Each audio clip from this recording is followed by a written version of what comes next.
kemurnian dari agarose bahwa tidak ada cemaran nuklease di bahan ini. Terima kasih Pak Yudi menyampaikan lagi yang tertulis di sini misalnya ada tulisan biotechnology grade ya. Jadi memang grade untuk keperluan di laboratorium bioteknologi. Dan tertulis di situ with high electrophoresis mobility. Artinya apa? DNA atau RNA yang akan bergerak melalui matriks agarose ini akan mudah bergeraknya karena di situ high electrophoresis mobility. Jadi ini adalah bahannya yang akan dibuat untuk menjadi agarose. Ya, nanti ditunjukkan oleh Pak Yudi bagaimana cara membuatnya. Nah, sebagai awal saya ingin menunjukkan berbagai jenis electrophoresis chamber. Ya, mungkin pada saat kita praktikum micropipet, Bapak dan Ibu melihat satu tipe electrophoresis chamber, tapi dalam diskusi juga Pak Fatur waktu itu menyampaikan, ya Bu, electrophoresis chamber kami tidak bisa ditukar arah dayanya dan seterusnya. Berarti karena memang ada banyak, ya. Jadi misalnya di sini ada satu set tipe electrophoresis chamber dengan tray-nya. Jadi ini adalah cetakannya. Kemudian ini electrophoresis chamber-nya yang di dalamnya ada tray-nya. Ini tray untuk membuat gel. Ini tray untuk membuat gel yang tadi ditunjukkan oleh Pak Yudi. Caranya adalah tray ini disematkan ke dalam cetakan sehingga seperti ini. Kemudian nanti larutan gel dituangkan. Ditunggu sampai padat, di sini sudah ada kom. Ya, ada kom. Jadi dipasang komnya, ini adalah setnya. Setelah dia memadat, tentu tadi kom bisa diangkat, biasanya kom juga bisa diangkat pada saat sudah ada di dalam chamber. Maaf, ini agak brutal. Ya, kalau ada gelnya tidak begitu cara melepasnya ya Bapak dan Ibu, mohon jangan ditiru. Tapi prinsipnya yang ingin saya tunjukkan, setelah dia menjadi gel, dilepas komnya, dia diletakkan di dalam chamber. Ya, jadi ini adalah salah satu tipe electrophoresis chamber. Kemudian ada tipe lain, ini yang baru saja datang ke laboratorium kami, yang cukup besar electrophoresis chamber-nya. Ini belum kami gunakan ya Pak Yudi ya, belum digunakan. Dan ini bisa cukup untuk 80 ml. 80 ml gel. Ya, jadi ini adalah tray gelnya. Sepertinya di sini tidak menggunakan solatip, tapi dia sudah ada pembatas. Ya, jadi dipasang. Ini pembatasnya sebelum dia bisa kita tuangi dengan gel. Ya, kurang lebih seperti itu. Nah, kemudian baru setelah itu kita isi dengan gel, diangkat komnya, dimasukkan ke dalam chamber. Nah, ini jenis ketiga yang menurut saya cukup praktis, tapi memang kapasitasnya kecil. Kalau mereknya memang ditulisnya Mupit, jadi kami manggilnya Mupit begitu. Jadi ini adalah chambernya. Ini cukup praktis, jadi ada tutupnya, kemudian nanti di dalam sini diisi dengan buffer, dan gel tray itu diletakkan di dalam. Cara menggunakan cukup dihubungkan dengan daya, kemudian kita bisa memilih voltase, apakah mau 50 atau 100 volt, kemudian kita tekan stop atau run. Ya, kalau kita pencet satu kali dia run, pencet lagi dia stop. Ya, jadi ini cukup praktis dilengkapi dengan cetakan gel seperti ini. Jadi ini adalah tray gel. Satu tray gel seperti ini isinya adalah 40 ml agarose. Jadi biasanya kita harus sudah punya standar setiap cetakan itu volumenya berapa, sehingga pada saat kita membuat agarose solution kita sudah tahu harus membuat berapa mililiter. konsentrasinya menyesuaikan kebutuhan. Salah satu kelebihannya di sini, tray-nya sudah dilengkapi dengan warna. Sudah dilengkapi dengan warna, khususnya pada bagian atas ini memudahkan kita pada saat loading. Ya, kalau misalnya tray yang lain itu biasanya bening saja, sehingga kita perlu menempatkan misalnya kertas hitam atau yang lain untuk membantu kita melihat di mana itu well-nya. Nah, untuk yang ini tray-nya sudah ada warnanya, jadi kita sudah bisa melihat, oh di situ well, itu sangat memudahkan. Nah, ini yang untuk ukuran 40 ml solution, dan ada yang untuk ukuran kecilnya, ini 20 ml. 20 ml, biasanya bisa untuk 8 sampel. Ya, karena untuk ukuran, tergantung ukuran kom, tapi biasanya bisa untuk 8 sampel, yaitu ada 9 lubang, 1 untuk marker, 8 untuk sampel. Kalau yang 40 biasanya itu bisa untuk 16. Bisa untuk 16. Jadi tergantung kita menggunakan ukuran kom yang mana. Ini yang disebut dengan kom. Ya. Jadi kalau tadi untuk yang ukuran 20 ml, kita bisa pakai untuk 8 sampel itu 1, 2, 3, 4, 5, 6, 7, 8. Ya, jadi memang hanya 8, tadi 1 marker, sisanya untuk sampel. Yang ini biasanya 16. Ini untuk sampel bisa sampai 10 mikroliter. 10 sampai 20 mikroliter. Tapi kalau menggunakan kom yang lebih besar, ini biasanya bisa 20 sampai 30 mikroliter, itu jumlah well-nya jadi lebih sedikit. Ya, jadi kita bisa masukkan ke sini 20 sampai 25 lah maksimal untuk 1 well. Kadang-kadang peneliti itu punya sampel agak banyak, jadi kami melakukan ini juga. Kami gabungkan, ya, jadi digabungkan komnya itu ini dengan salatip saja. Nah, ini bisa sampai 40 sampai 50 mikroliter. Jadi dengan demikian jumlah well itu tergantung ukuran kom. Jadi itu contoh dari kom dan tray-nya. Pak Yudi, apakah saya boleh minta sarung tangan? Nah, pagi ini alhamdulillah Pak Yudi sudah membantu kita untuk menyiapkan agarus yang sudah jadi. Apakah bisa disorot? Di sini ada dua gel yang Bapak dan Ibu bisa melihat perbedaan warnanya. Bukan warna ya. Kebeningan, transparansi. Yang satu lebih transparan, ya, yang ini lebih transparan. Kemudian salah ya. Oh, yang ini lebih transparan, yang ini lebih pekat, lebih berkabut.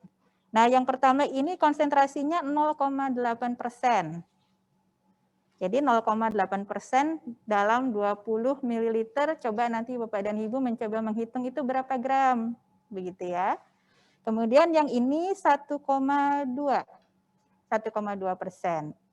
Ya, jadi pertama kita bisa melihat dari warna kepekatannya. Saya mohon izin pakai sarung tangan dulu.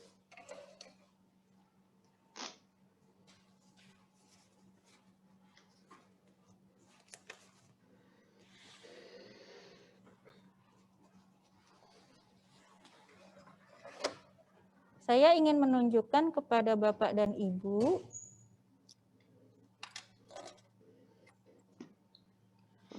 perbedaan 1,2 dan 0,8. Sarung tangannya belum disterilisasi, Bu. Ini 1,2. Jadi kalau saya gerakan, kira-kira gelnya seperti itu, kerasnya. Oke ya, mungkin bisa dilihat dulu. Ya, jadi dia agak kaku, bergeraknya seperti itu. Ini lebih mudah dihandle. Bapak dan Ibu pegang, tidak mudah patah, tidak mudah rusak. Nah, kita bandingkan dengan yang 0,8. Oke, saya pernah punya kejadian tragis dengan 0,8 soalnya. Ya, jadi sebentar, pelan-pelan ya. 0,8. Sangat lunak. Ya, sangat lunak. Ini saya salah pegang dikit ya patah nih. Jadi kita bisa lihat perbedaan kekuatan gel yang berbeda konsentrasi. Yang 0,8 itu tentu lebih rapuh, lebih mudah rusak. Tapi pada gel ini DNA dan RNA lebih cepat bergerak pada konsentrasi yang lebih rendah. Pada konsentrasi yang lebih tinggi, dia bergerak lebih lambat, tapi dengan resolusi yang lebih baik. Ya, jadi kalau Bapak dan Ibu mau resolusi, pilih gel yang lebih tinggi konsentrasinya. Kalau mau lebih cepat, pilih gel yang lebih rendah konsentrasinya. Resolusi itu apa? Adalah kejelasan pola pita, jelasan pita. Ya, saya rasa itu untuk penjelasan awal mengenai electroporation chamber dan kelengkapannya serta perbedaan konsentrasi gel. Kita akan beralih ke meja di sebelah untuk menunjukkan electroporation chamber standar yang biasanya kita gunakan. Mohon dibantu Mas Anhari. Oke. Pak Yudi akan membantu Bapak dan Ibu untuk menunjukkan bagaimana cara merakit chamber elektroforesis yang biasa kami gunakan di dalam laboratorium ini.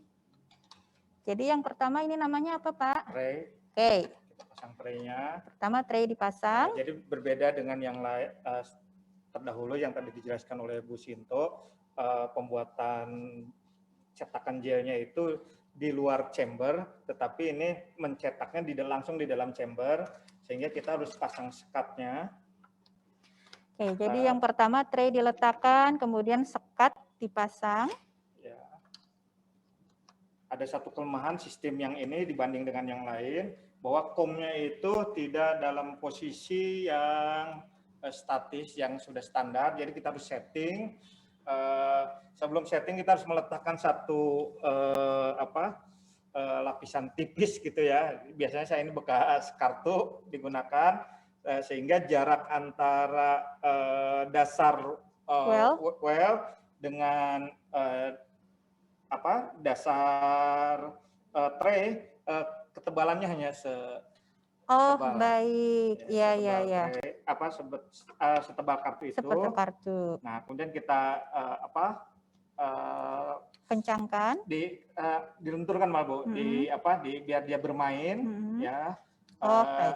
Kemudian kita baru kencangan sedikit saja. Nah, kita harus harus bermain. Kalau tidak bermain, dia akan berlubang.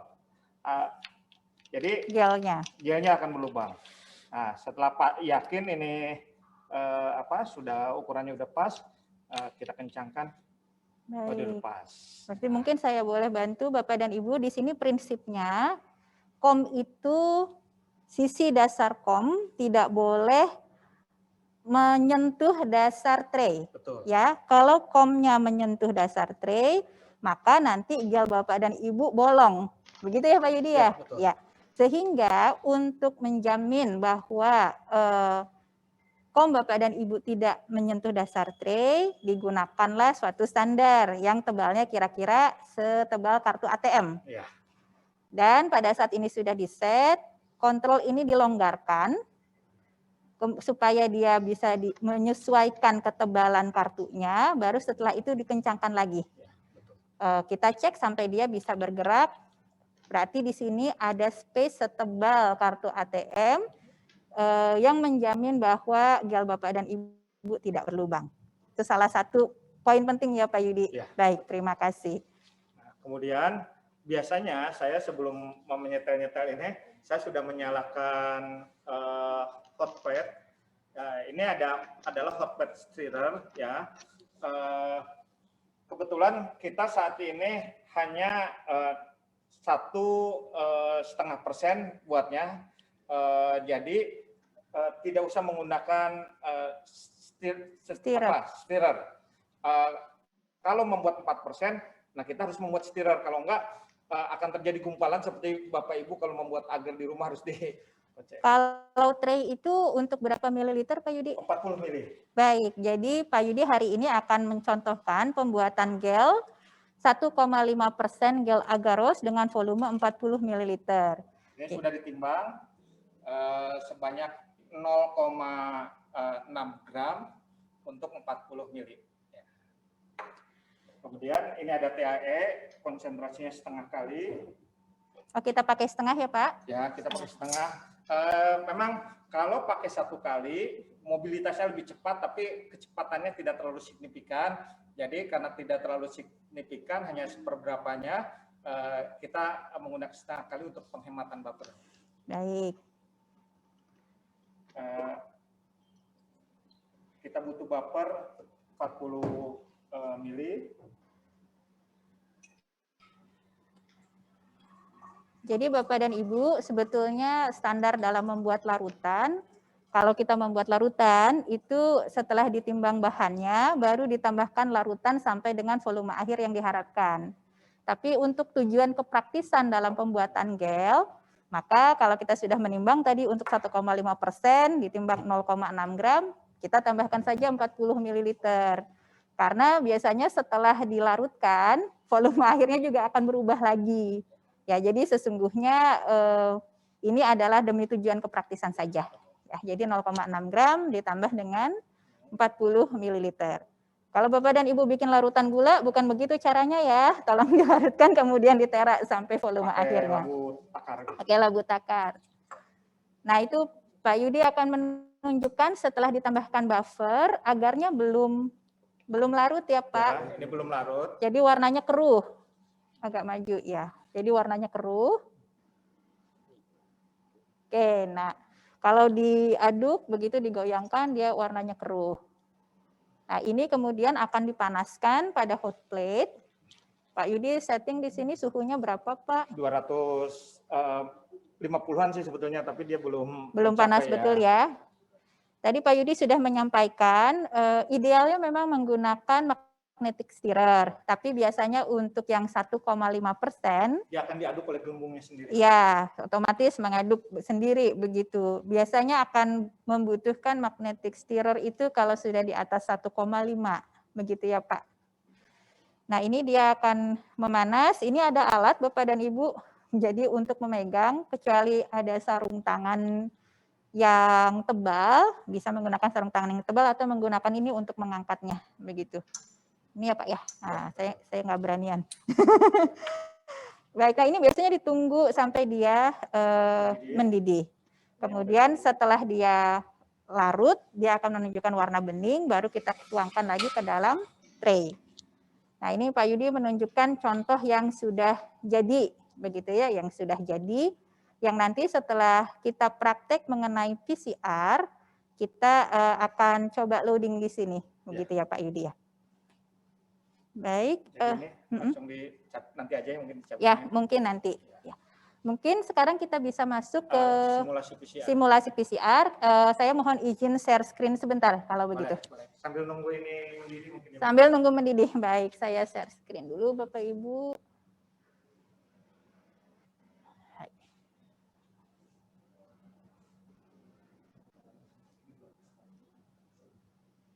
Baik. Jadi tentu saja ada banyak komposisi PCR Bapak dan Ibu. Nah, yang hari ini kami ingin contohkan adalah yang menggunakan PCR ready mix. Artinya apa? PCR ready mix itu adalah komposisi yang sudah merupakan gabungan antara Taq polimerase, DNTP mix, buffer dalam suatu reaction, ya. Namun ada juga company yang menyediakan PCR kit itu dalam bentuk terpisah. Jadi Taq polimerasenya terpisah, MgCl2-nya terpisah, kemudian DNTP mix-nya juga terpisah. Nah, hari ini kita menggunakan produk apa, Pak? Taq polimerasenya?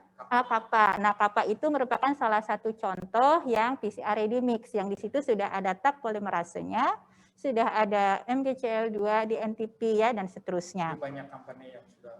Ya, dan ini memudahkan sebetulnya untuk keperluan praktis. Kalau misalnya untuk RAPD atau yang semacamnya, ini lebih praktis. Tapi kalau yang sangat spesifik, cloning gen yang cukup sulit, kita bisa meramu sendiri dengan bentuk kit yang terpisah-pisah tadi.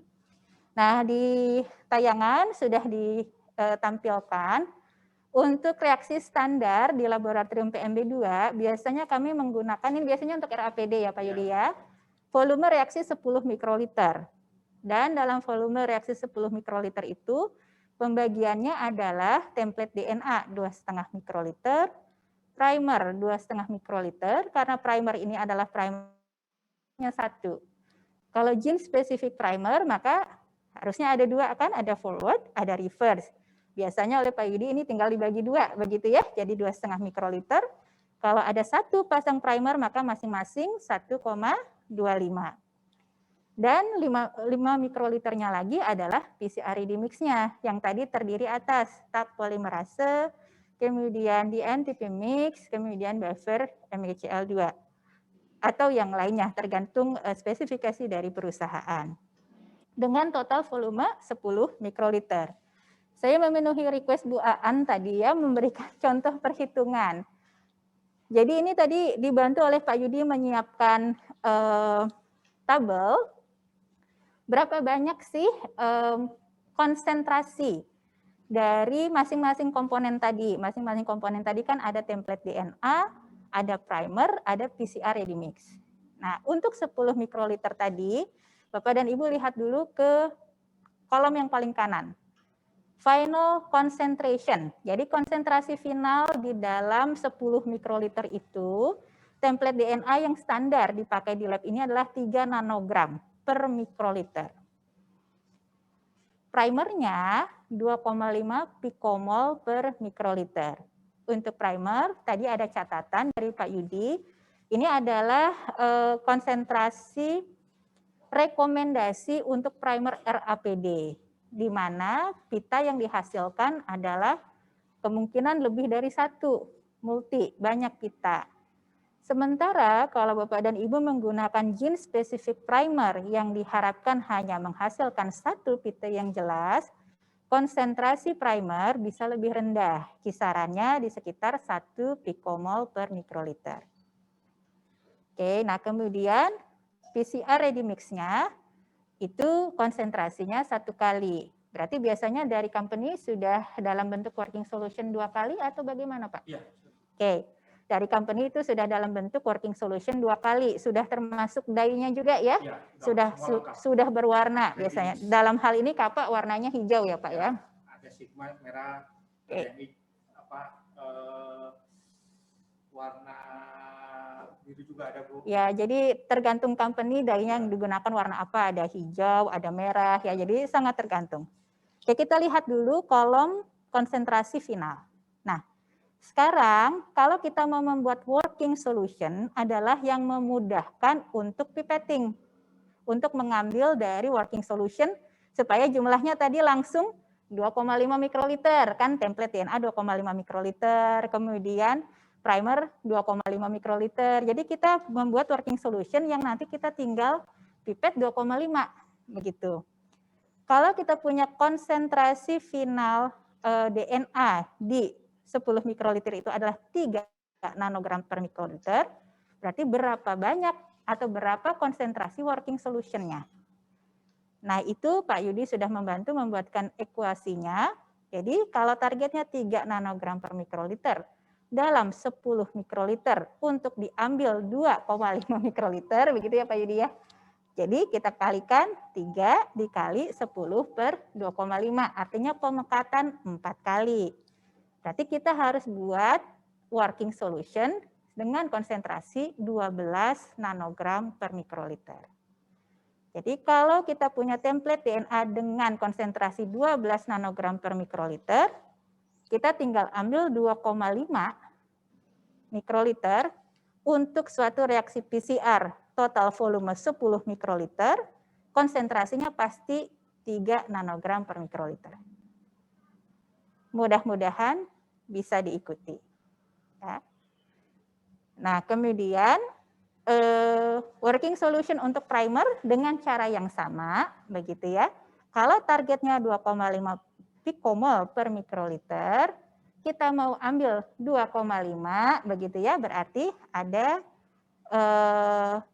kita buatkan working solution-nya 10 pikomol per mikroliter. Nah, itu working solution-nya. Sekarang kita kan punyanya stock solution. Stock solution DNA Bapak dan Ibu setelah isolasi DNA, kita ukur di spektrofotometer. Berapa absorbannya? Diberikan contoh di sini.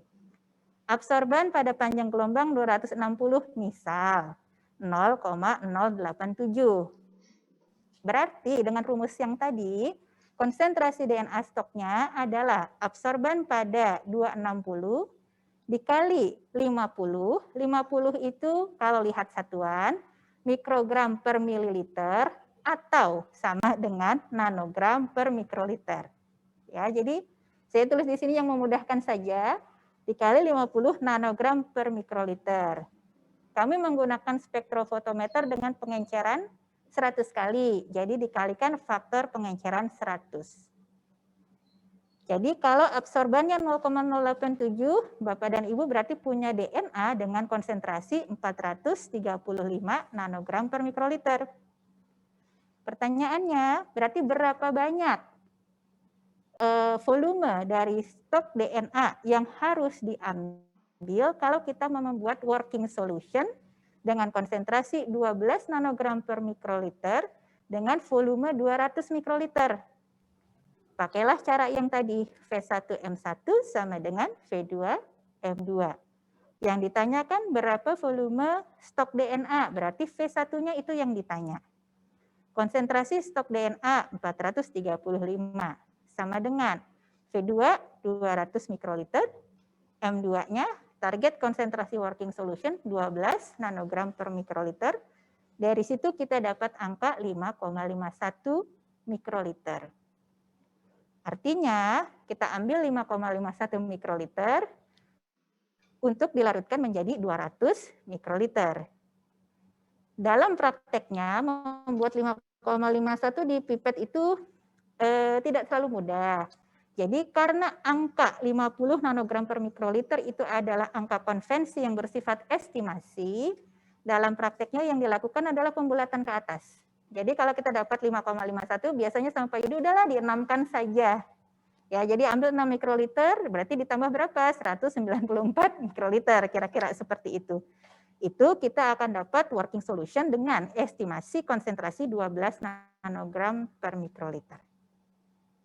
Oke, saya tidak buka sesi pertanyaan dulu, tapi ini penjelasan pengantar bagaimana kita menyiapkan working solution untuk mencapai konsentrasi final di PCR.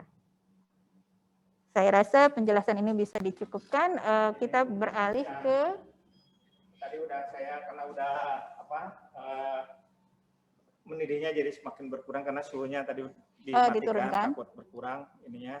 Ini udah mendidihnya tuh sudah mengecil karena suhunya sudah diturunkan. Ya, diturunkan, dimatikan tadi oleh saya. Takut malah ya. Ini. Jadi dia gelembungnya. Ya, gelembungnya mengaduk sendiri. Kita tunggu sebentar sampai gelembungnya habis ya. Ini dimatikan. Nah, bagusnya sistem yang ini tuh walaupun dia sudah dimatikan, selama dia terkoneksi dengan listrik, dia akan menginformasikan suhu hot plate. Khawatirnya ada yang menyentuh. Nah, padahal sebetulnya ini udah mati, tapi dia menginformasikan suhu yang ada. Kemudian kita tuang, sengaja bisa posisi bisa seperti ini, bisa nyamannya saja. Hanya saya melakukan seperti ini karena kita akan membalik si Erlenmeyer. Baik. Nah. Kemudian dituang. Dituang, belum kelihatan. Boleh. Oke. Di satu sisi saja. Dengan konsentrasi rendah seperti ini relatif terbentuk gelembung tidak terbentuk kurang tidak terlalu berpotensi gitu ya, dia langsung rata. Tapi kalau konsentrasi tinggi, cenderung kalau kita menuangnya terlalu tergesa-gesa akan terjebak gelembung di tengah. Itu untuk proses pencetakan. Baik, jadi sekarang kita bisa beralih ke preparasi PCR. Setelah penjelasan yang tadi, ini adalah mesin PCR kami dan Pak Yudi akan menjelaskan simulasi preparasi PCR yang perhitungannya tadi sudah saya sampaikan dengan menyiapkan master mix untuk 4 reaksi ya Pak Yudi ya. Ya, mangga disampaikan oleh Bapak. Kalau ada karena ini dalam untuk simulasi bagusnya juga pakai sarung tangan. Ya. Saya setting 5 mikro untuk master mic tadi. Kemudian yang 2,5 kebetulan kita memiliki juga micropipet yang 2,5. Ini ada 4 tabung kosong untuk 4 sampel yang akan di-running dengan 1 primer RAPD. Seperti tadi Bu Sinto katakan, kalau untuk primer yang hanya menggunakan 1 primer, kita sering sebut primer arbitrary ya, kecenderungannya membentuk lokus yang banyak, sementara yang spesifik kayak SNP, SSR, dia menggunakan 2 primer biasanya forward dan reverse, dan cenderung membentuk kita yang lebih sedikit, malah cenderung biasanya 1 ya Bu, untuk SNP, apalagi SNP karena udah sangat spesifik.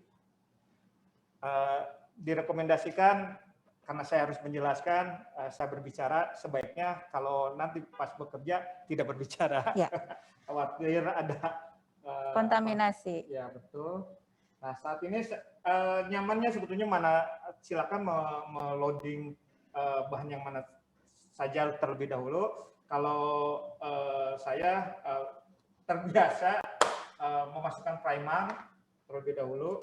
Jadi itu bukan sesuatu yang harus gitu ya. Ini tadi dengan konsentrasi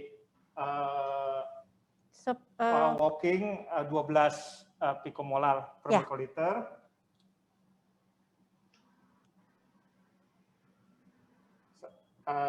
Saya gunakan di satu sisi. Untuk praktikan nanti bisa mencoba mungkin ya Bu? Boleh disiapkan untuk 2 dulu Pak. Saya hanya mencoba 1, boleh mendekat mungkin Mbak Miramai. 1 sisi saya mencoba untuk primer. Lupa itu. Boleh ambilkan yang merah itu. Jadi Bapak dan Ibu, microtube itu kan bentuknya silinder. Untuk keperluan PCR, Bapak dan Ibu bisa meletakkan sampel atau materi, komponen, pada sisi atau dinding microtube yang berbeda. Jadi sekarang Pak Yudi meletakkan primer di 1 titik, begitu ya. Selanjutnya? Nanti, karena ini selanjutnya akan dicoba oleh praktikan, biasanya 1 primer ini saya gunakan di semua titik sekaligus. Nanti praktikan silakan, salah satu saja meletakkan di sisi yang sama untuk primer berikutnya.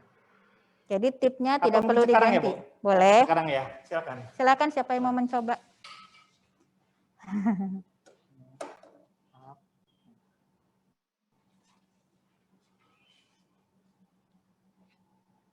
Biasa teknik bench megang nyamannya yang mana saja. Yang nanti kalau pas meloading ke cube-nya.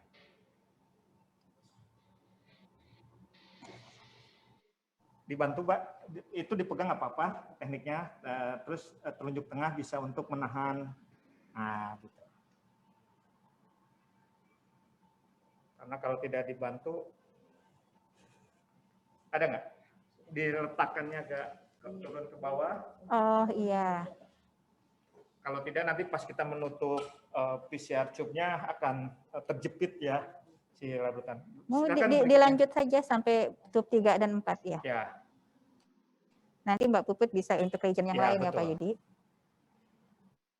Arahnya sebaiknya dari sudut yang apa sebutnya Bu?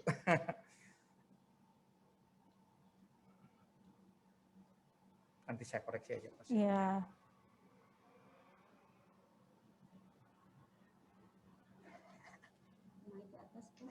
Ya, baiklah. Terima kasih Mbak Mira. Jadi ya, akan disampaikan beberapa koreksi dari Pak Yudi. Jadi memang kita butuh praktikan untuk jadi model tuh untuk menunjukkan perbedaan. Mungkin bisa ditunjukkan Pak Yudi atau mungkin saya bisa angkat biar Mas Anhari bisa agak fokus. Ini Bapak dan Ibu bisa melihat perbedaan titik primer ya. Jadi Pak Yudi meletakkan di tube yang pertama, kemudian Mbak Mira meletakkan di tube kedua, 3 dan 4. Poin nomor 1 adalah posisi primer yang diletakkan oleh Mbak Mira itu terlalu ke atas ya Pak Yudi. Di tube ini pada lead-nya punya ketinggian yang kemudian di situ ada garis batasnya. Jadi kalau Bapak dan Ibu meletakkan sampel atau materi yang berhimpitan dengan garis batas, pada saat ditutup dia akan terjepit, tidak turun ke bawah dan tidak bereaksi. Mudah-mudahan bisa terlihat. Baik, silahkan ada penjelasan tambahan Pak Yudi. Posisinya saja yang 3 titik itu Bu. Jadi ini bisa seperti ini, tetapi harus konsisten gitu. Jadi mungkin kelihatan nggak ya? Jadi saya di titik sebelah sini, Mbak Mira di sebelah sini. Ini tidak salah menyimpan di posisi seperti ini, tetapi kemudian harus konsisten, harus membagi ke yang lainnya, harus bergeser gitu, betul. Saya meletakkan di seperti ini karena saya akan membagi di 3 posisi berbeda. Saya akan perlihatkan nanti. Mungkin Pak Yudi perlihatkan dulu satu model yang lengkap di tube pertama. Saya akan coba yang tadi 5 micron. Ini tadi kemarin tuh ada yang berbicara soal ice plaque maker ya. Salah satu penggunaannya ya kita regen-regen tertentu, terutama dari kegagalan PCR itu tertuduh pertama biasanya di takpol.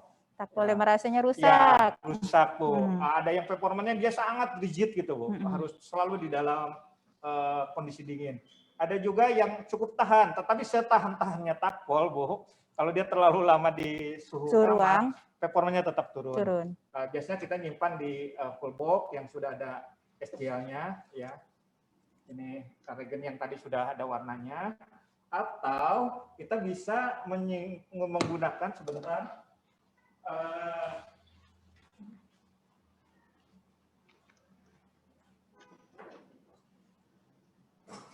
Oh, ketemu. Ini yang ukuran besar Bu. Oh iya iya. Yang untuk PCR, ya, baik. Untuk blok PCR. Kita bisa menyimpan, ini cukup dingin. Ya, ini microtube rack namanya Bapak dan Ibu. Biasanya terbuat dari plastik. Ya. Ini almarhumah Bu Nurul Humaida beli dan dibawa dari toko. Ini terbuat dari logam. Ya, ini udah dingin untuk treatment kita. Idealnya kita pun menyimpan untuk ini untuk PCR mix-nya dalam alat yang seperti ini. Kebetulan kita punya, tapi pada saat pindahan hilang. Pengadaan lagi sebenarnya Bu ya. Jadi yang seperti ini pun Bapak dan Ibu ada yang terbuat dari logam dan itu biasanya didinginkan dulu sebelum kita setting PCR. Jadi kita bekerja. Jadi tadi silahkan Pak Yudi dilanjut, bisa diletakkan di ice kita memang saya bisa menggunakan seperti ini tanpa pendingin. Memang tergantung takpolnya, khusus untuk kapal dan beberapa produk lain cukup tahan. Yang kenapa yang ini tidak ada stok jadi langsung walking ya Bu, kita simpan di seperti ini karena dia akan cukup lama berada dalam kondisi nanti digunakan lagi, jadi harus keadaan dingin. Sementara yang ini kita hanya selama menyiapkan saja, kemudian kita masuk ke cooler ya, atau langsung ke PCR gitu ya. Jadi hanya sebentar, yang ini terus-terusan gitu. Jadi ini masih dimungkinkan Bu menggunakan seperti ini.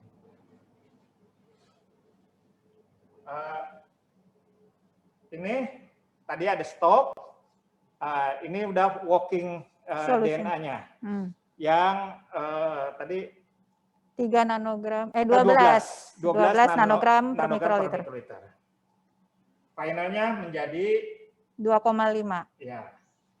Finalnya menjadi 3 nanogram. 3 nanogram. Volumenya 2,5 diambilnya. Saya emangnya biasanya takpol. Kenapa saya primer dulu terus takpol? Saya khawatir DNA itu saya simpan terakhir karena kalau DNA duluan, regen ini terkontaminasi oleh DNA gitu ya. Jadi lebih untuk mempertahankan supaya regen saya ini jangan sampai terkontaminasi oleh DNA. Yang 5. Jadi dalam hal ini variasinya yang berbeda itu adalah template DNA. Sementara primernya sama, PCR mix-nya sama. Jadi oleh Pak Yudi dibagi dulu yang sama. Ya. Ini tangannya mungkin Pak ya. Ini untuk takpol tadi Mbak Mira, saya bilang kita sambil memegang, tapi jari lain digunakan juga untuk menahan. Apalagi usia saya ini udah tremor juga gitu ya. Tapi dengan teknik seperti ini cukup membantu saya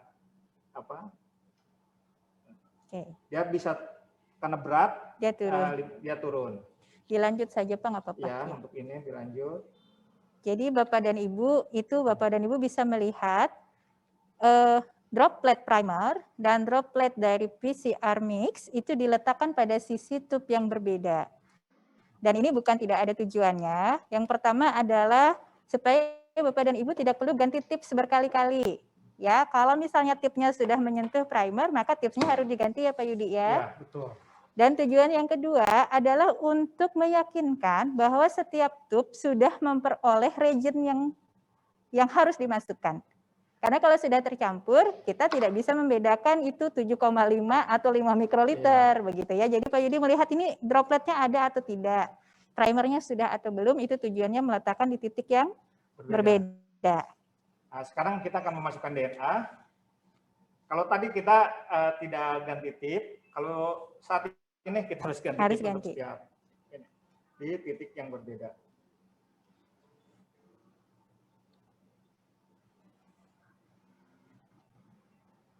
Nah, biasanya kalau dia ngikut terus, gesernya ke arah tengah saja, akhirnya cairan akan bertahan di cup. Biasanya saya geser, Bu, untuk menunjukkan bahwa ini sudah. Ya. Jadi pertama Pak Yudi meletakkan sampel di baris pertama. Jika beliau sudah memasukkan sebagai salah satu tanda, maka dimundurkan ke belakangnya. Gitu. Itu sebetulnya pilihan dari masing-masing. Yang penting kita tahu bahwa sampel itu sudah dimasukkan. Ya. Kalau saya pribadi begitu sudah masukin sampel, tubnya saya tutup, gitu ya. Jadi itu sudah, begitu kan? Nah itu masing-masing silahkan. Ini langsung aja, Ibu. Ya langsung saja Bapak. Nanti kita perlihatkan perbedaan titiknya, mudah-mudahan bisa tertangkap oleh kameranya Mas Anhari.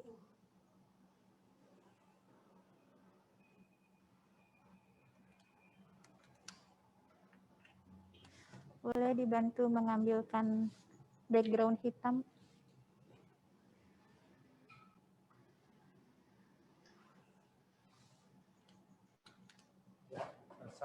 Kita tutup. Mungkin mau diperlihatkan dulu Pak Yudi perbedaan titiknya. Jadi kalau saya boleh ambil satu, mudah-mudahan apakah bisa terlihat Mas Anhari? Baik, Bapak dan Ibu yang sudah sampai di dasar itu adalah PCR mix. Karena tadi dia 5 mikroliter, dia turun lebih dulu. Kemudian titik yang pertama itu tadi yang oleh Pak Yudi gunakan pertama adalah primer, kemudian titik yang kedua itu adalah template DNA. Jadi Bapak dan Ibu bisa melihat bahwa Pak Yudi meletakkan droplet tiap komponen pada sisi dinding mikrotube yang berbeda. Dengan 2 tujuan utama, pada 2 tahapan yang awal adalah agar tidak perlu mengganti tip. Tipnya bisa digunakan untuk tube yang lain. Dan tujuan kedua, agar Pak Yudi bisa tahu bahwa semua komponen sudah masuk. Semua komponen sudah masuk, tidak ada yang terlewat. Setelah seperti ini, oleh Pak Yudi akan ditutup. Nggak apa, dilanjut. Ini kadang ada satu pertanyaan, Bu. Mohon. Di beberapa protokol dari factory Takpol itu Baik. menentukan 50 mikro. Sementara kita ini hanya 10 mikro ya. Umumnya di beberapa negara maju menggunakan 50 mikro karena mereka sering menggunakan mesin itu, Bu. Dengan 50 mikro berarti volume yang akan dimasukkan itu cukup besar, baik. ya, sehingga dia akan jatuh gitu. Tetapi kita sering menghemat di kita tuh tenaga regen mungkin lebih mahal daripada tenaga kerja gitu ya, Bu. Kalau di luar regen lebih murah dari tenaga kerjanya yang mahal, jadi mereka udah otomatisasi. Ya, makanya sering di protokol itu digunakan 50. Kenapa Pak? Kok ini 50 ya? Kita menggunakan 10 mikro. Yaitu karena mereka itu sering menggunakan otomatisasi. Gitu. Baik. Terima kasih banyak ini penjelasannya Pak Yudi. Jadi kalau Bapak dan Ibu membuka protokol, memang rekomendasi standarnya itu untuk reaksi 50 mikroliter per satu reaksi PCR. Itu saya juga baru tahu Pak alasannya. Rupanya untuk otomatisasi mesin PCR begitu ya? Ini Bu, untuk masukin regen. Mereka kadang sudah dengan mesin gitu, kadang dengan multi pipet seret gitu ya. Udah robotik gitu ya. Setelah ditutup maka kita harus melakukan spin. Ada sedikit penjelasan ini yang lupa Bu. Iya. Mengenai primer. Baik. Mengenai primer, biasanya kita dari perusahaan sering memperoleh primer dalam bentuk tube-tube seperti ini dan belum dilarutkan. Mungkin boleh Pak? Ya. Jadi ini bentuk tube primer original dari company ya Pak ya. Ada labelnya di situ. Biasanya ada sekuennya. Iya.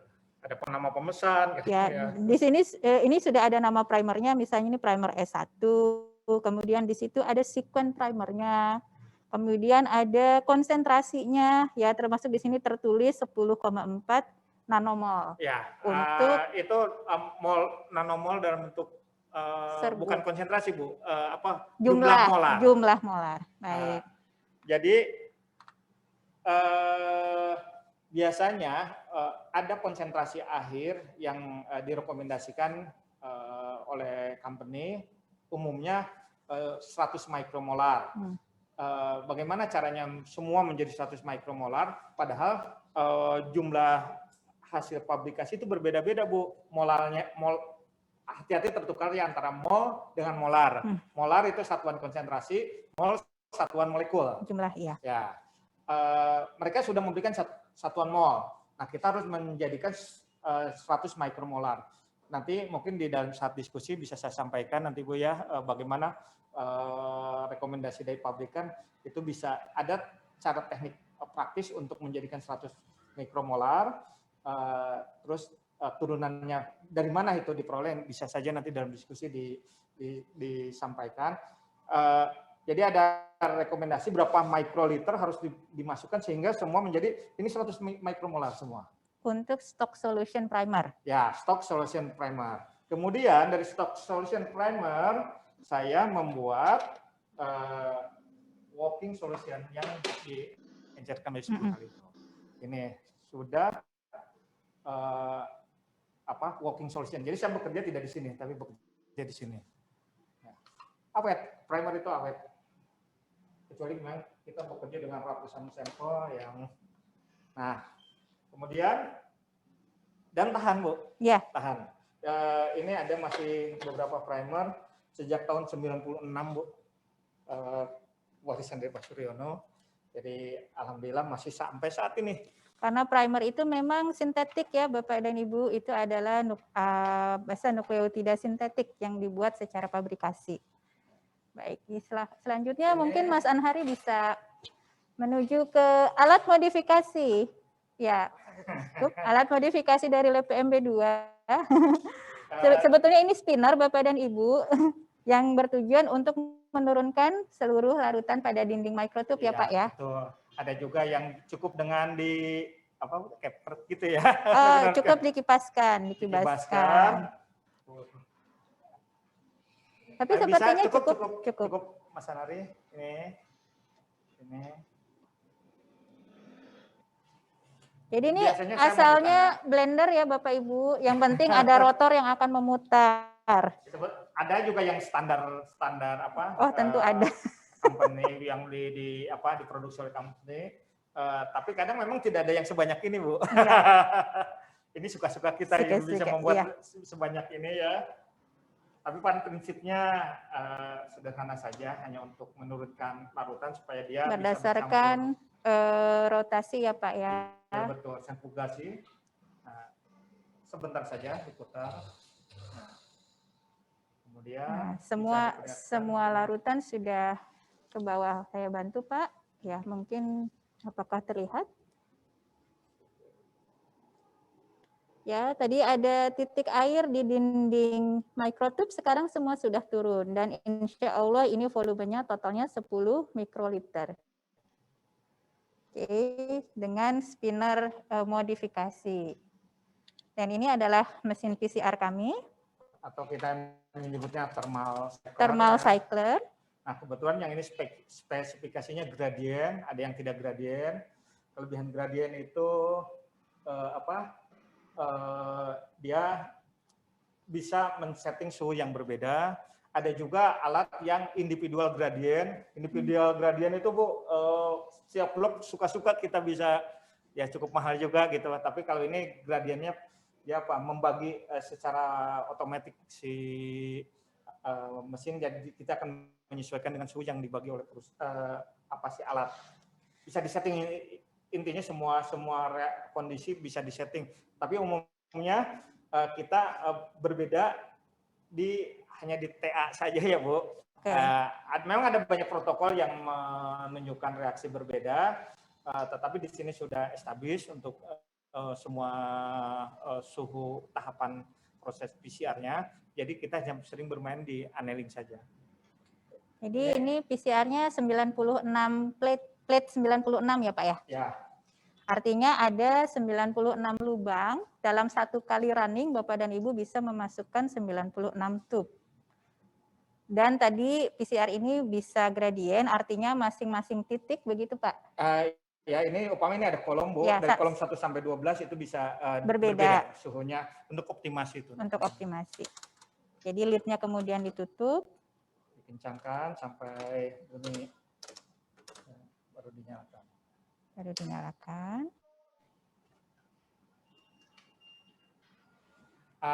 Ada satu praktek yang menarik mungkin dari praktikan yang harus diperhatikan, ini pengalaman kami. Ternyata Bu, setelah kita selesai satu seri PCR, ada baiknya mesin dimatikan, ini dimatikan lagi dari awal, karena ternyata itu akan mempengaruhi pola pita, Bu.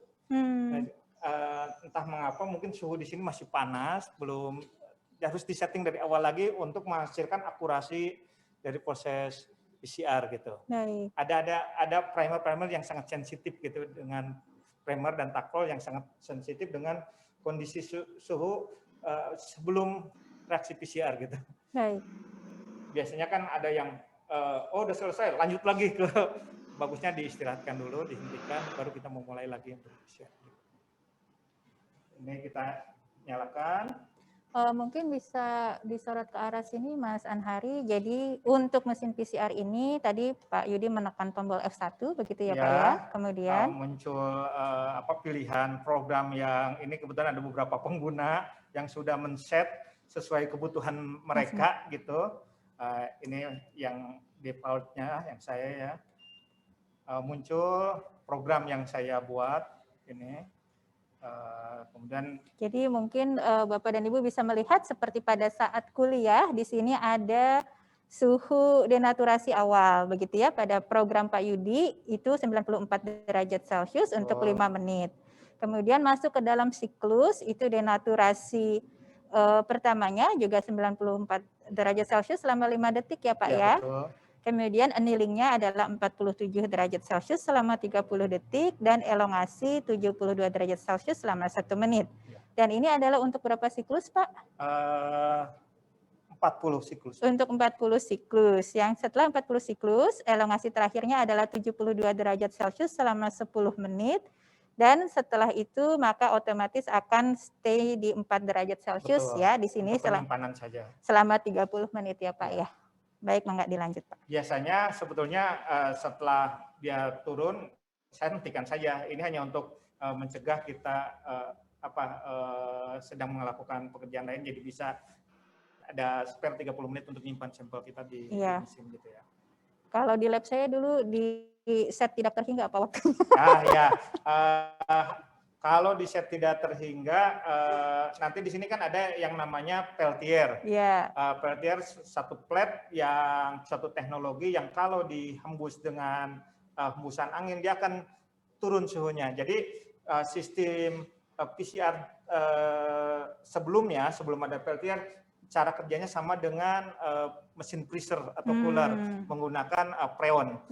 Sementara teknologi terkini menggunakan Peltier, sebuah logam yang kalau dihembus justru dia bukan logam ya, material yang kalau dihembus ya justru dia akan turun suhunya. Ini di run saja. Run itu kalau di sini sebetulnya ini F1 dan seterusnya adalah kode di tombol luar, tapi di dalam itu ada opsinya Bapak dan Ibu. Jadi tadi Pak Yudi menekan F5 karena di situ ada tulisannya run, artinya sudah siap dilaksanakan. Kemudian ditekan lagi. Ini kita menggunakan yang ini, pilihan programnya maksudnya Bu. Diyakinkan kembali. Nah, di sini akan bertanya berapa volumenya. Baik. Akan bertanya, terus kita rubah menjadi 10. Run. Mesin jalan, butuh waktu sekitar 2 jam 19 menit dengan suhu simpan yang 30 menit. Baik, mudah-mudahan nanti Bapak dan Ibu yang memang akan melakukan penelitian di lab PMB2 bisa melakukan pre-lab, kenalan lagi dengan lebih baik dengan thermocycler ini. Diperkenankan mengoperasikan sendiri ini. Betul. Baik, mungkin kiranya ini adalah persiapan dan running PCR secara umum ya Pak Yudi ya. Tentu tadi volume bisa disesuaikan, begitu ya, suhu bisa disesuaikan dan yang lainnya. Dan selesai PCR kita akan punya sampel yang siap untuk di elektroforesis.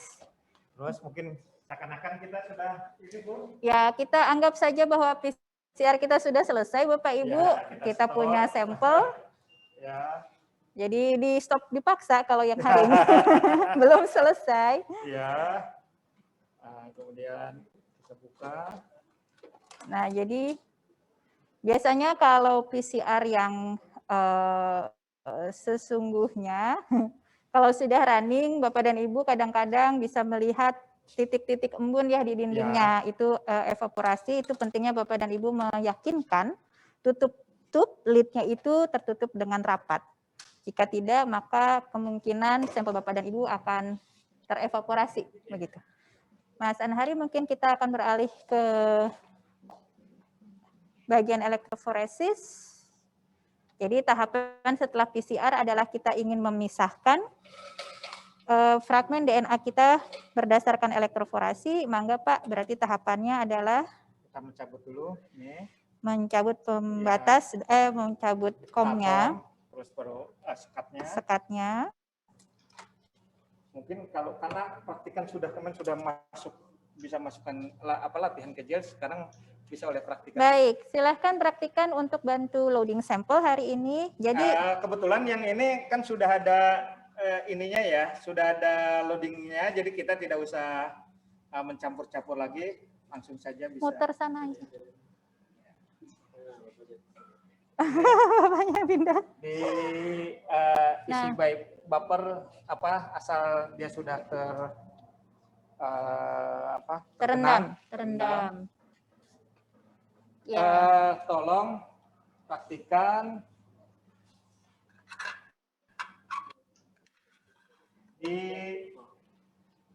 jadi saat ini tidak usah mencampur ya. Tinggal loading saja dulu ya. Boleh, tinggal loading saja yang sekarang. Ya, tinggal loading saja. Tadi kan kita volumenya 10 mikroliter ya. Sekarang kita ambil 5 mikro. Kenapa dilebihkan 10? Yaitu untuk antisipasi kurangan, evaporasi dan segala macam ya. Kalau dibuat 7 susah juga membuat bagi-bagi itunya. Jadi ini kadang juga ada keperluan running ulang Betul. untuk dokumentasi yang lebih baik. Jadi kebetulan saya tidak pakai kacamata, tapi kacamata Bapak tolong diambilkan. dia nggak apa-apa, diraba ini bisa di peeling aja. Mudah-mudahan tidak sobek. Nah. Baik, wah Pak, tidak pakai kacamata juga luar biasa. Silahkan praktikan, dicoba. Ya, buram-buram gitu. Silakan dicoba untuk berikutnya. Ya, ini dibuang tipnya. Karena asumsinya itu sampel yang berbeda. Ya. Jadi silahkan duduk dulu. Sama tipnya, Mbak Mira, minta tolong. Itu udah ada. Oh sudah, baik yang itu. Aja itu yang ini kalau kerja di lab mohon dihindari ya. Silahkan. Itu nanti kecemplung. Ya, lanjut saja, tidak apa-apa. Yang nomor 2. Nah, itu saya selalu bergeser kan, yang sudah selalu saya kayak itu udah spontan. Standar pekerjaan Pak Yudi, tube yang sudah diambil sampelnya dipindahkan ke row yang berbeda. Selalu seperti itu. Kalau hanya 4 sampel mungkin tidak, kalau kita sudah bekerja 50 sampel lah. dengan metode seperti itu membantu. Mungkin ada pertanyaan kenapa yang nomor 1 dilewat oleh saya gitu ya. Itu saya lewat untuk DNA marker. Diganti, kan asumsinya DNA-nya berbeda. Ya. Oke. Selesaikan aja semua.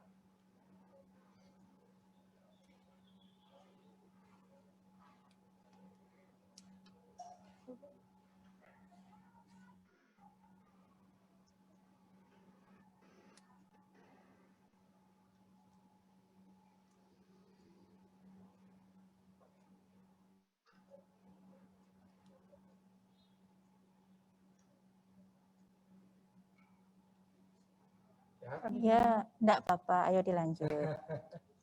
Satu lagi.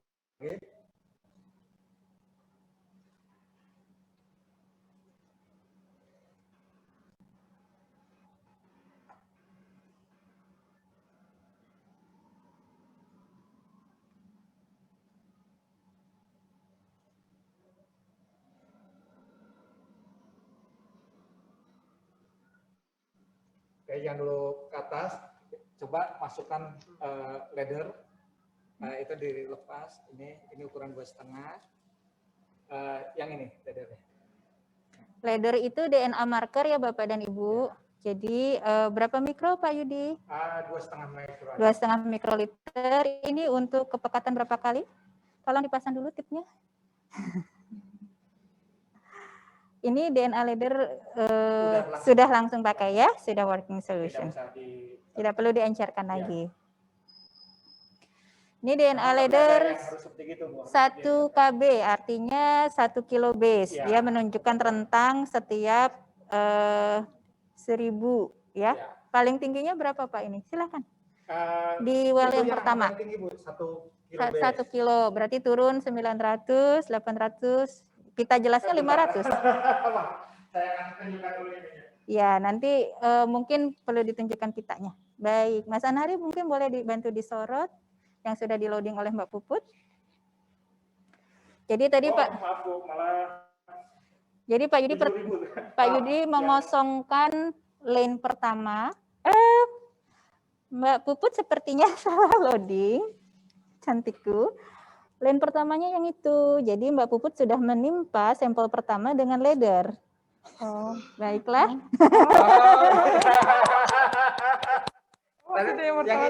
Tadi diisi mungkin ya Bu? Diisi. Jadi mungkin mana itunya? Laddernya mana? Nah, ini Bu. Maaf ya. Atau bisa ini yang 1000, ada biasanya juga saya pakai yang 100 Bu. Yang 1000 kan paling besarnya 3000-an ya? Bu. Iya, besar biasanya. Rentangnya. Ini Bu, maaf saya nggak pakai kacamata. 6.500 mungkin ya. Jadi mungkin kalau bisa di zoom Mas Anhari, kan kita tadi punya 4 sampel. Jadi lane pertama yang dikosongkan oleh Pak Yudi itulah yang harus kita isi dengan ladder. Oh tadi yang malah yang kosongnya tidak di. Iya. Jadi dalam kasus seperti ini, kita sudah kehilangan satu sampel karena tercampur dengan DNA leather. Itu tadi awalnya tujuan Pak Yudi mengisi mulai dari lane nomor 2. Jadi diisi dulu di lane nomor 2, dikosongkan lane pertama untuk diisi dengan marker DNA. Ini Ibu mungkin bisa menunjukkan. Terima kita kasih. pakai yang 1000, sebetulnya seringnya juga pakai 100.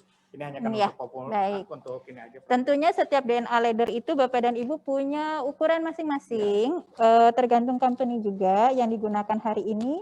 Paling tinggi ukurannya 10.000, kemudian 7.000, 6.200 dan seterusnya. Jadi Bapak dan Ibu harus cek produknya. Ya, pakai leather dari company mana dan spesifikasi ukurannya berapa. Karena ini menunjukkan acuan berapa ukuran DNA kita nantinya. Itu yang dimaksud dengan DNA leather. Dan pada saat elektroforesis biasanya diletakkan di paling ujung. Standarnya di ujung paling kiri, ya. Di ujung paling kanan nggak masalah juga, tapi yang paling memudahkan untuk kita. Saya rasa itu mungkin Pak Yudi boleh bantu setelah kita selesai loading sampel bagaimana cara runningnya. Kita tutup dengan penutup chamber. Nah ini Bu yang kasus sering diceritakan kemarin tuh ya, kalau bertukar.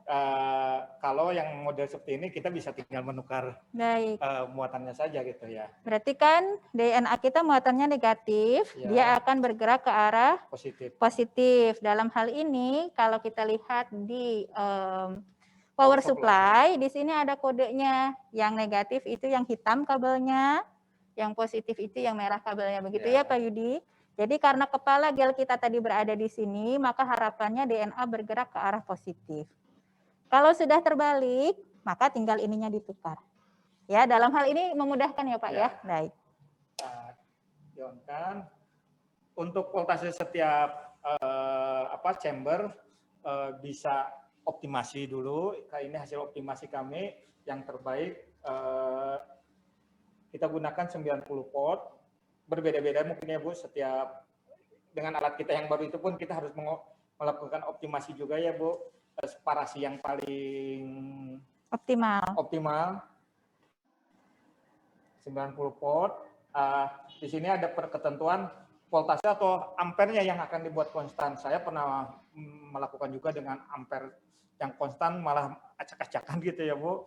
Jadi kita voltase yang konstan, kemudian miliampernya, kalau kita ampernya yang konstan, berarti yang kita setting ampere. Kalau voltase yang konstan, berarti kita yang di setting voltase gitu.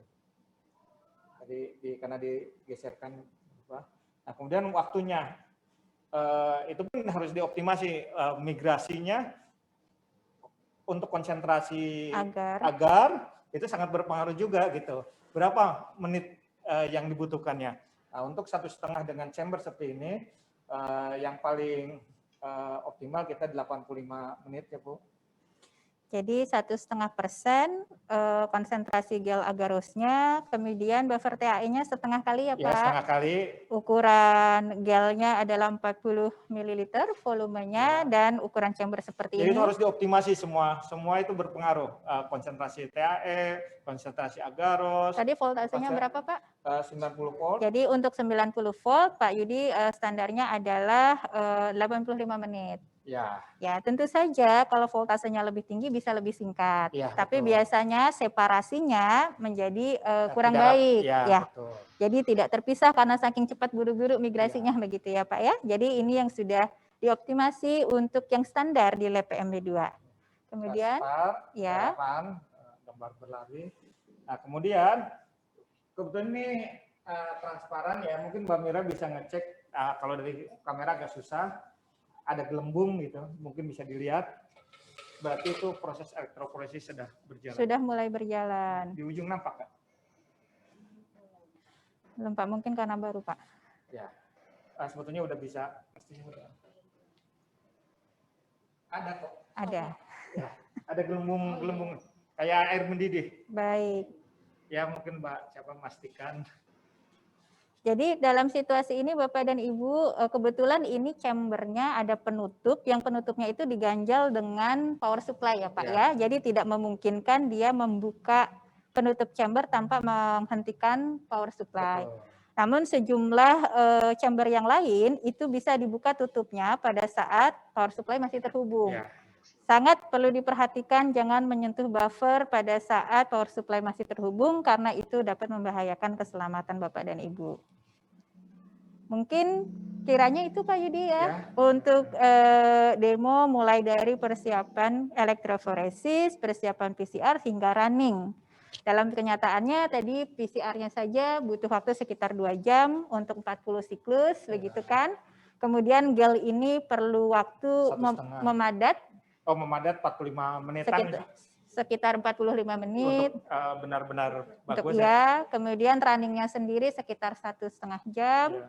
Ditambah pewarnaan sekitar 15 menit. 15 menit. Ya, jadi nanti pada saat sudah praktek Bapak dan Ibu harus mengatur timeline bagaimana men-set program kerja setiap harinya mulai dari preparasi PCR sampai dengan elektroforesis apakah memang dimungkinkan untuk dikerjakan di hari yang sama atau tidak. Jadi mungkin karena hari ini banyak yang ingin kami tunjukkan, insya Allah minggu depan kita akan set satu sesi diskusi mengenai hal-hal yang belum jelas mengenai hari ini, perhitungan, pertanyaan yang masih tersimpan di benak Bapak dan Ibu, insya Allah akan kita diskusikan minggu depan. Mohon maaf untuk streaming hari ini kita tidak buka diskusi dulu, karena akan dibahas minggu depan. Saya kira itu, terima kasih banyak Bapak dan Ibu, terima kasih banyak Pak Yudi atas bantuannya hari ini. Mbak Puput dan Mbak Mira, kami sampaikan salam dari PMB 2. Insya Allah ini streaming terakhir kita semester ini. Ya, nanti kita akan aturkan mudah-mudahan video lain kalau ada kesempatannya. Terima kasih. Assalamualaikum warahmatullahi wabarakatuh. Waalaikumsalam warahmatullahi wabarakatuh. Terima kasih Bu Sinto dan Pak Yudi. Sami-sami. Aku kok kepanasan hari ini.